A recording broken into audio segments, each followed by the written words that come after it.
पतंजलि योग में आपका स्वागत है। सिद्धांतों में योग सूत्र प्राचीन है। योग सूत्र सर्वोच्च सत्ता की उत्पत्ति के लिए वैद्या ने योग के विभिन्न तरीके खोजे। अन्य योग पथ अलग अलग है। अष्टांग योग सूत्र मुख्य है। हमें खुद को बेहतर बनाने की कोशिश करनी चाहिए ताकि हम अनुकूल हो सके।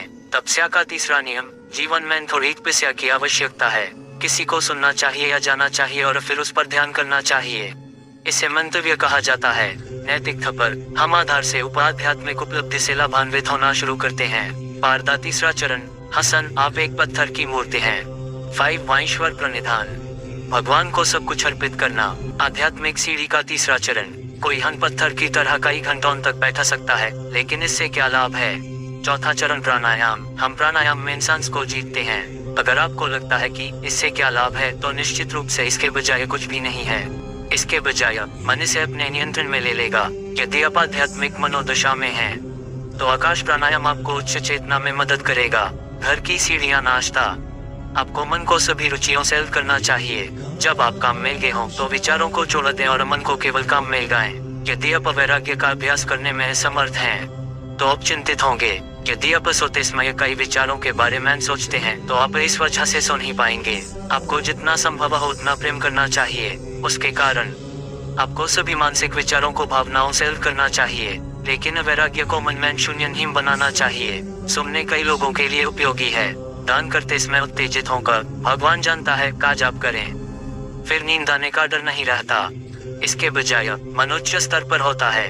अगला, इसका मतलब है कि किसी दिव्य वस्तु पर मन को केंद्रित करना, क्योंकि इसका मतलब है देवी की किसी भी वस्तु पर मन को स्थिर करना। अपने प्रज्ञा केंद्र को महसूस करें। मन को एकाग्र करना चाहिए। लगातार एक ही वस्तु के बारे में सोचते रहना। अगर यात्रा रुक गई तब आबादी लंबी होगी। कविता आपको समाधि की स्थिति में ले जाएगी। ज्ञान का प्रकार का अनुभव है। आइए हम यहाँ पूछें कि हम अभी भी अपने आप को शरीर के साथ जोड़ते हैं और सोचते हैं कि मैं पुरुष या महिला हूँ। तदनुसार हम एक पुरुष या महिला देवता की पूजा करते हैं। इस प्रकार हम उत्तर देते हैं और अपने आध्यात्मिक जीवन का समापन करते हैं। ईश्वर के बारे में हमारा क्या विचार है।